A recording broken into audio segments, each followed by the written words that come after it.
À la une de cette édition, la signature est imminente. Moscou et Kiev sont d'accord pour débloquer les 25 millions de tonnes de céréales bloquées en Ukraine par la guerre. Nous irons à Istanbul où se déroule la cérémonie. Notre correspondante Shona Bhattacharya nous y attend. À la une également, les forces armées maliennes assurent avoir vigoureusement repoussé une attaque terroriste. La cible, la ville garnison de Kati, lieu de résidence du président de la transition. Les dernières informations, c'est dans ce journal. Et puis la répression et le sang qui coule déjà au Sri Lanka à peine nommé. Le nouveau président fait démanteler un camp de manifestants. On compte une 50aine de blessés. Voilà donc pour les titres, soyez les bienvenus sur l'antenne de France 24, je suis ravi de vous retrouver. Le monde avait les yeux rivés dessus, vous le savez, depuis des mois, ces 25 millions de tonnes de céréales bloquées en territoire ukrainien par cette invasion russe qui a débuté le 24 février dernier. Après des semaines d'âpres négociations, Moscou et Kiev sont donc parvenus à un accord sous l'égide de la Turquie et des Nations Unies. La signature, je vous le disais, doit avoir lieu d'un instant à l'autre à Istanbul, sous le regard de Recep Tayyip Erdogan et d'Antonio Guterres. L'accord doit permettre donc une sortie par la mer Noire de ces céréales, mais aussi un allègement des entraves à l'exportation de grains et engrais russes. On retrouve donc Shona Bhattacharya sur place. Bonjour Shona. Il faut le dire, dans ce dossier, les réticences ukrainiennes ont été très nombreuses. Oui, exactement. Donc la délégation ukrainienne qui est chapeautée par le ministre de l'infrastructure ukrainien Oleg Kubrakov, cette délégation qui refuse la présence des navires russes dans ses eaux territoriales, exige d'avoir une forte présence des forces armées ukrainiennes en mer Noire. La délégation refuse également, et c'est très important, de signer un accord direct avec la Russie, seulement de signer avec la Turquie et les Nations Unies. Pour sa part, de son côté, la Russie devrait signer le même accord, mais donc encore une fois seulement avec la Turquie et les Nations Unies. Donc pas de signature du même document par les deux délégations de l'Ukraine. C'est très très important. Et puis point final, la délégation ukrainienne refuse de toute escorte russe des navires transportant des céréales ukrainiennes. Si seulement ces exigences sont respectées, le ministre de l'infrastructure, donc Kubrakov, annonce que 3 ports dans la région d'Odessa seraient débloqués dans un premier temps, et puis peut-être, si l'accord est respecté, d'autres suivront. Mais déjà, il faudrait donc la signature de cet accord qui n'est pas encore faite, qui est prévue, mais on ne sait jamais si ce se fait à la dernière minute. Merci beaucoup Shona, et on vous retrouve bien sûr un peu plus tard. C'est notre second titre au Mali. Les forces maliennes assurent donc avoir vigoureusement repoussé une attaque terroriste contre la ville garnison de Kati. Elle est située dans la banlieue proche de Bamako et c'est tout simplement le cœur du pouvoir. Selon l'armée, l'attaque a impliqué 2 véhicules bourrés d'explosifs. On fait le point sur la situation avec notre journaliste Cyril Payen. Il était interrogé un peu plus tôt par Judith Grimaldi. Il faut être extrêmement prudent aujourd'hui sur les informations qu'on a en provenance de Bamako. Il y a peu de gens sur place. Je rappelle que d'ailleurs les informations sont difficiles à obtenir puisque notre signal France 24 est coupé par ailleurs. Donc il est effectivement confirmé de sources qui habitent à Kati, cette ville garnison, vous le disiez, dans les hauteurs de Bamako, qui est le fief de la junte au pouvoir. C'est aussi historiquement l'endroit où tous les coups d'État depuis 1960 presque ont été organisés. Il y a eu effectivement des échanges de tirs importants, 2 énormes explosions. Alors, la communication officielle qui vient d'arriver, vous le disiez, du gouvernement de transition malien, c'est le fait que, héroïquement, je les cite, les FAMA, les forces maliennes, aient repoussé une attaque terroriste. Pour l'instant, il faut aussi prendre ça avec des pincettes. C'est une communication qui arrive assez vite. Il y a, selon certaines sources à Bamako, des bien informés, des gens pour dire qu'on ne sait pas encore si ça ne pourrait pas être une tentative de coup d'État, encore une, qui aurait été déjouée. Donc, il faut prendre ces informations officielles du fait d'avoir repoussé cette attaque terroriste à ce stade avec un peu de prudence. Ce qui est absolument clair et assez effrayant au regard de la question sécuritaire dans ce pays, alors que les Français Français, on le sait, sont en train de quitter le Mali dans les prochaines semaines. C'est que pour la première fois depuis 2012, il y a une attaque aussi ciblée aussi près de Bamako, mais que surtout la veille, jeudi, il y a eu une attaque du même type coordonnée à moins de 100 km de Bamako qui a fait plusieurs victimes. Et cela, on n'avait pas vu autant de progression, quel que soit l'assaillant, que ce soit la Katiba Massina qui est affiliée à Al-Qaïda, qui a été nommée par le gouvernement de transition. Mais en tout cas, c'est tout à fait clair qu'il y a une recrudescence de ces attaques et qui se rapproche très dangereusement de Bamako, qui était depuis de nombreuses années un îlot de sécurité relative. Au Sri Lanka, à présent, le nouveau président Wickremesinghe impose déjà sa patte, celle de la répression des opposants politiques. À peine nommé, il a fait démanteler le principal camp des manifestants anti-pouvoir. Les protestataires y campaient depuis près de 4 mois. L'opération aurait fait une 50aine de blessés. Image commentée par Jade Lévin. D'un côté, des forces de sécurité lourdement armées derrière des barricades. De l'autre, des manifestants visiblement désemparés. Les forces de l'ordre sri-lankaises ont repris ce vendredi le contrôle total du dernier bâtiment public, encore occupé par des manifestants. Nous étions ici comme d'habitude, quand soudain plus de 2000 soldats sont venus et ont bloqué les routes. Ils ont mis des barrières et ont détruit nos tentes. Ils nous ont attaqués très violemment. Les manifestants anti-gouvernementaux campaient devant le palais présidentiel à Colombo depuis plusieurs mois, réclamant la démission du président déchu, Gotabaya Rajapaksa. Équipés de fusils d'assaut automatiques, les soldats ont délogé les manifestants dans la force, arrêtant plusieurs d'entre eux et frappant des journalistes à coups de matraque, selon des témoins.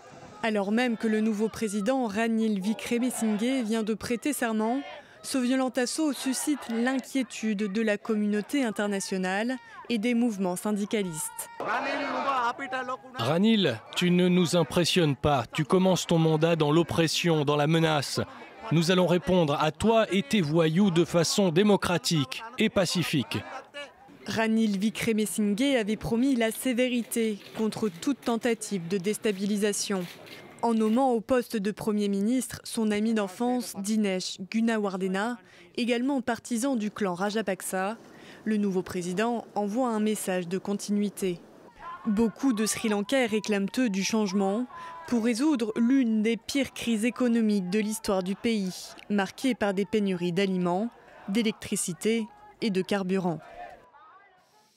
C'est à n'en pas douter l'un des jours les plus sombres de l'histoire récente des États-Unis. L'attaque du Capitole par les partisans de Donald Trump, c'était le 6 janvier l'année dernière.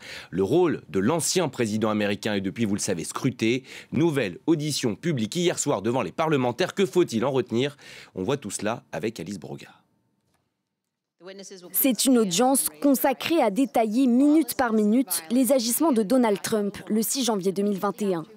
À la mi-journée, l'ancien président appelle ses partisans à se battre contre une supposée fraude électorale. Puis, enfermé à la Maison-Blanche, il suit à la télévision l'attaque du Capitole. Malgré les sollicitations de ses conseillers, il met plus de 3 heures avant de demander à la foule de quitter les lieux. En n'agissant pas, il a failli à son devoir, selon l'un des 2 élus républicains de la commission. Voici ce qui sera clair à la fin de cette audience. Ce n'est pas que le président Trump a manqué d'agir dans les 187 minutes entre son départ du meeting et quand il a dit à la foule de rentrer chez elle, c'est qu'il a choisi de ne pas agir. 2 anciens membres de l'équipe de Donald Trump ont témoigné de son inaction ce jour-là. Pour le président de la commission, il doit être légalement tenu responsable de l'attaque. Il a ordonné à une foule qu'il savait lourdement armée, violente et enragée, de marcher vers le Capitole pour tenter d'empêcher le transfert pacifique du pouvoir. Ces faits n'ont pas été contestés et il faut donc que des comptes soient rendus devant la loi et devant le peuple américain. De nouvelles auditions auront lieu en septembre, avant le rapport final attendu à l'automne. Direction à présent une favela de Rio de Janeiro, théâtre, vous allez le voir, d'une nouvelle opération sanglante de la police. 18 personnes sont mortes, dont 16 étaient suspectées d'appartenir à un gang. Un événement qui relance une énième fois le débat sur le maintien de l'ordre au Brésil. Nicolas Chamontin. Des habitants qui transportent des cadavres l'image marquante d'une nouvelle journée de violence. À Complexo do Alemão, favela du nord de Rio de Janeiro, l'opération de police a laissé des traces. Plus de 400 policiers étaient mobilisés pour arrêter des membres d'un gang criminel. Un objectif qui ne justifie pas la violence des arrestations pour les habitants, qui laissent éclater leur colère. Même si c'était un criminel, c'est mal. Il doit être arrêté. Vous allez le tuer? Est-ce que vous allez le tuer? La police dit « tu vas mourir maintenant ». Mais ça pourrait être son fils, non? Ça pourrait être son fils. Mais les gens de la favela n'ont pas de voix. Parmi les 18 victimes, 16 personnes suspectées d'appartenir au crime organisé et un policier impliqué dans l'opération. Mais les forces de l'ordre ont également tué une habitante âgée de 50 ans. Des investigations ont été ouvertes pour déterminer les circonstances précises de sa mort. La façon dont ça s'est passé, cela sera clarifié par l'enquête. La police militaire collabore pleinement à ces enquêtes, avec les informations nécessaires pour que nous puissions comprendre ce qui est arrivé à cette habitante, dont nous regrettons déjà profondément la mort. Sur les réseaux sociaux, le président d'extrême droite Jair Bolsonaro n'a mentionné que la mort du policier. Les responsables locaux des droits de l'homme ont dénoncé le lourd bilan humain dans un pays habitué aux opérations meurtrières. En 2021, plus de 1300 personnes ont été tuées par la police, rien que dans l'état de Rio. Ce fut un bel aperçu de la rude bataille parlementaire qui va se jouer pendant 5 ans ici en France, après des débats houleux. L'Assemblée nationale adopte en première lecture le projet de loi d'urgence sur le pouvoir d'achat des Français. Objectif, répondre le plus rapidement possible à l'inflation galopante. On retiendra aussi bien sûr les nombreuses passes d'armes au sein de l'hémicycle. Julien Cheida fait le point. Jusqu'au bout de la nuit, les débats ont été rugueux. Plus de 4 jours de discussion et d'invectives par moment pour arriver à une première lecture sur le pouvoir d'achat des Français. Dans ces grandes lignes, le projet de loi prévoit une hausse de 4% des pensions, un plafonnement de la prime Macron à 6 000 € et une hausse des loyers limitée à 3,5%. Le camp présidentiel a bénéficié des voix des Républicains et du RN. La gauche, elle, a voté contre ce texte. Elle dénonçait depuis plusieurs jours une déclaration de guerre faite aux salaires. Ce qu'on a sur les bancs du gouvernement, c'est le bal des faux culs. Autre facteur de division, le volet énergie, avec la réouverture d'une centrale à charbon et surtout l'importation de gaz de schiste américain, en dépit des engagements du gouvernement sur la défense de l'environnement. L'article 13 de ce projet de loi propose une décision suicidaire en augmentant les capacités d'importation d'énergie fossile en France. Une mesure d'exception défendue par le gouvernement pour pallier une éventuelle pénurie liée à la guerre en Ukraine. On parle de remplacer une énergie fossile par une autre énergie fossile qui est exactement la même en termes de molécules. C'est du gaz naturel. Un autre test attend la majorité macroniste avec cet après-midi l'examen du projet de loi de finances rectificative. Ils ont eu très peur. 6 000 Français évacués à cause des incendies en Gironde ont enfin pu retrouver leur maison. Reportage aux portes du massif de Landiras. Il est signé Julie Vitaline avec Martin Lavielle. Un retour à la maison très attendu ce matin pour cette famille de Villagrain. Ah, enfin. Ouais, ça fait du bien de retrouver le jardin. Ouais. Surtout la maison qui est en bon état. Ouais. Vous avez eu peur? Ouais, on a vraiment eu peur. Une semaine en apnée, hébergés dans l'appartement d'une amie avec leurs 2 chats, heureux de retrouver un peu d'espace. Ah, ça y est, c'est bon. Crainte des cambriolages et surtout du feu qui aurait pu ravager la maison et brûler les diplômes de la jeune pâtissière. Le soulagement aujourd'hui, du retour à la normale. On était chez ma copine, on était bien chez elle, mais quand même, c'est mieux qu'on est chez nous aussi. Petit à petit, les habitants de la commune reviennent après une semaine d'exil forcé. Rien qu'à bouger là. C'est nickel. Ça fait du bien. Reprendre ses marques et retrouver leurs poules restées dans le jardin. Quelques fougères à retirer du potager. Ce propriétaire peut enfin souffler. On est proche de la forêt, donc on a eu peur quand même. Ouais. Mais bon, après, on se doutait bien qu'ils allaient protéger toutes les maisons et tout, donc voilà. On a pris notre mal en patience. Une longue attente aussi pour la maire de Cabanac et Villagrain. Là, ça vous fait quelque chose de pouvoir rouvrir la mairie? Oui, en effet, oui.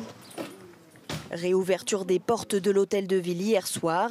L'édile peut désormais superviser le retour de ses administrés. Tout le monde attendait avec impatience. Voilà, ça commençait à être un peu tendu. Ça fait depuis 24 heures, là, depuis hier, en fait, c'est la pression a baissé. Un justificatif de domicile reste nécessaire pour réintégrer la commune, car aux alentours, certains quartiers ou villages sont toujours fermés à la circulation. Voilà pour l'essentiel, on se retrouve très vite sur l'antenne de France 24.